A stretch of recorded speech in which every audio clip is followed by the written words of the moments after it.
Une deuxième chose qui est totalement passée sous silence chez nous, c'est que si le système économique chinois est fort, c'est parce qu'il reste un secteur public très très important qui joue un rôle décisif, un rôle de moteur dans l'ensemble de l'économie, y compris les secteurs privés.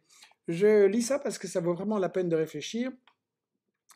Une explication, on dit Herrera et Chiming-Long, une explication de la force de ces entreprises publiques chinoises est qu'elles ne sont pas gérées comme les firmes transnationales occidentales. Ces dernières, cotées en bourse et tout orientées vers la logique de la valeur pour les actionnaires, exigent une maximisation de la distribution des dividendes à leurs propriétaires, exigent des retours rapides sur investissement et, dit-il, ils fonctionnent en pressurant une chaîne de sous-traitants domestiques ou délocalisés.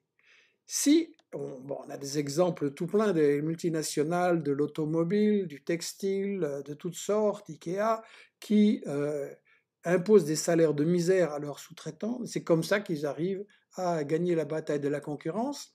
Mais, fait remarquer Herrera, si les groupes publics chinois se comportaient de façon aussi rapace, ils agiraient au détriment des petites et moyennes entreprises locales et plus largement de tout le tissu industriel national.